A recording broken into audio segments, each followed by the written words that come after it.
अस्सलाम वालेकुम दोस्तों, भाई साहब जापान से मोहम्मद इदरीस साहब की खिदमत में हाजिर है जापान से। दोस्तों आज की वीडियो है जी ये बहरीन के टूरिस्ट वीज़े के हवाले से कि काफ़ी दिन पहले एक दोस्त ने मुझे बताया था, बल्कि दोस्त क्या अच्छा खासा मैं इनको जानता हूँ, वो भी मुझे जानते हैं। उनकी अपनी ट्रैवल एजेंसी है तो काफ़ी अर्से से हम उनसे टिकटें वगैरह भी लेते हैं। तो भाई उन्होंने बताया था एक ऑफ़र उनके पास आई है कि बहरीन का जो वीज़ा है वो इस वक्त वो प्रोवाइड कर रहे हैं। 1 साल का वीज़ा, टूरिस्ट वीज़ा 1 साल का। और इसमें होगा क्या कि इसमें 90 दिन तक आप वहां पर जाके तो रह सकते हैं। अगर 90 दिन से ऊपर होंगे तो फिर जाहिर सी बात है कि आप गैर कानूनी हो जाएंगे वहां पर। उनको तो खैर मसला कोई नहीं है, मसला तो बंदे के लिए बनेगा जो वहां पर इलीगल हो जाएगा। तो इसके लिए ये बहुत ही एक आसान सा पैकेज उन्होंने बताया है कि इसकी कीमत जो होगी ये यानी कि कितने पैसे वो लेंगे, पैसे भी तकरीबन 55,000 के आसपास उन्होंने बताए हैं। तो अगर किसी बंदे ने रब्ता करना हो तो मैं उनका रब्ता नंबर दे दूंगा, आप मुझसे रब्ता करके व्हाट्सअप करके तो मेरा उनका नंबर ले लें, तो आप उनसे डायरेक्ट ही फ़ोन करके रब्ता करके तो बातचीत कर लें। और इसमें कोई ख़ास डॉक्यूमेंट्स भी नहीं चाहिए, सिर्फ आपका पासपोर्ट की कापी चाहिए, पासपोर्ट यानी कि चाहिए कापी चाहिए, और शनाख्ती कार्ड चाहिए। ये 2 चीज़ें चाहिए। बातचीत आप कर लें उनसे और बाद में ओरिजिनल दे दें पासपोर्ट वगैरह, तो वो आपके वीज़े का इंशाल्लाह इंतज़ाम हो जाएगा।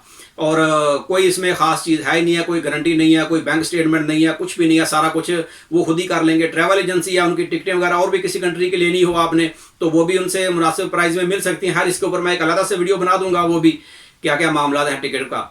और ये वीज़ा जो है इसका फ़ायदा ये है कि आप भाई इसके ऊपर आप अगर जाते हैं तो एक तो आपका ये ट्रैवल हिस्ट्री भी बन सकती है। अगर आपने कल को माइंड हो किसी का यूरोप का, अमेरिका का या जापान का किसी कंट्री का वीज़ा वगैरह अप्लाई करना हो तो इसमें आप ये ट्रैवल हिस्ट्री बनाने के लिए बहुत ही एक बेहतरीन सा ये पैकेज है। और कोई इतनी फीस भी ज़्यादा नहीं है, 55,000 का। और 1 साल में आप जितनी बार मर्जी आए जाएं। ये भी नहीं है कि आप एक बार गए और वीज़ा ख़त्म, आप जितनी बार मर्जी जाएं और आएँ। मल्टीपल एंट्री है, जितनी बार मर्जी जाएं आएँ। और फिर इसके साथ ही कतर भी है। कतर का भी आप पाकिस्तानियों के लिए तो खैर एंट्री फ्री है, तो आप वो भी टिकट लेके साथ में यानी कि वहाँ पर जाएं बहरीन में, बहरीन से कतर भी जा सकते हैं, आ सकते हैं। वो भी आपका पासपोर्ट के ऊपर यानी कि स्टम्प वगैरह लग जाएगी। तो ये 2-3 कंट्री, या दुबई भी साथ में ही है, अगर वहाँ पर भी जाना हो तो खैर उसका वीज़ा अलग से लेना पड़ेगा।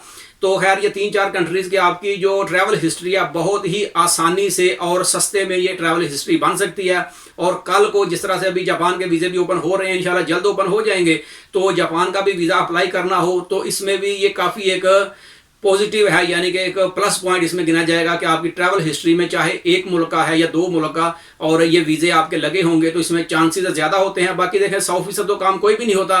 किसी भी कंट्री का वीज़ा लगना जो है ये तो एम्बेसी की मर्जी होती है, लेकिन अगर पेपर वर्क डॉक्यूमेंट्स अच्छे तरीके से बनाए जाएं तो उसमें एक चांसेस होते हैं। एक बंदा सोच सकता है कि यार मेरे पेपर वगैरह सही हैं, कुछ ट्रैवल हिस्ट्री भी बनाई हुई है, तो इंशाल्लाह वीज़ा मिलने के चांसेस ज़्यादा होते हैं।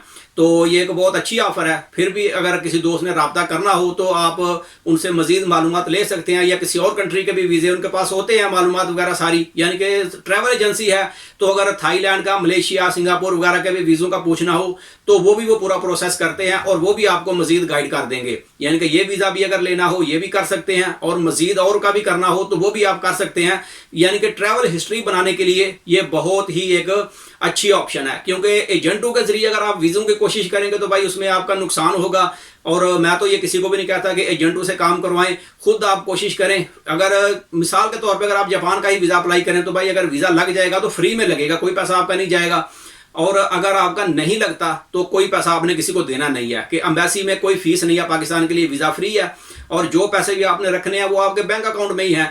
तो ये सबसे आसान तरीका है, एजेंटों की तो ज़रूरत ही नहीं है उसमें। अगर आप किसी को पैसे देंगे, कोई 10 लाख 15 लाख आपसे ले लेगा, बाद में ना पैसे वापस करेगा, ना वीज़े का कोई पता चलेगा, और एम्बेसी में खुद ही जाना पड़ता है। ये सब झूठ होता है जी, पासपोर्ट को दूसरा बंदा जमा करवा ले, ये हो जाएगा वो हो जाएगा, ऐसा कोई सीन नहीं है मेरे भाई। एम्बेसी में आपको खुद ही जाना पड़ता है, पासपोर्ट जाके खुद ही अप्लाई करना है। अगर कोई बंदा बोलता है जी मेरा एम्बेसी में नहीं गया और मेरा वीज़ा लग गया, तो भाई वो बंदा ज़रा सामने आकर तो बता दे कि भाई मेरा वीज़ा लगा इस तरीके से। बहरहाल ऐसा सुनने में नहीं आया कभी भी, क्योंकि ऐसा होता ही नहीं है। तो भाई ये सबसे आसान तरीका है। तो आप इस तरीके से अपनी ट्रैवल हिस्ट्री बना सकते हैं और बाद में आप किसी भी कंट्री का वीज़ा अप्लाई करें तो इंशाल्लाह वीज़ा लगने के चांसेस ज़्यादा होते हैं। तो मेरा व्हाट्सअप का नंबर जो है वो मेरे फेसबुक पेज से आप ले लें, वॉइस ऑफ जापान फेसबुक पे सर्च करें तो मेरा व्हाट्सअप नंबर वहाँ पर ऐड है। तो मुझे व्हाट्सअप पर मैसेज कर दें तो मैं इंशाल्लाह आपको ये नंबर शेयर कर दूंगा। तो ये वीडियो बस यहीं तक थी। वीडियो अच्छी लगे तो इसे लाइक कर दें। मिलते हैं किसी अगली वीडियो में, तब तक अपना बहुत ख्याल रखें। पाकिस्तान जिंदाबाद।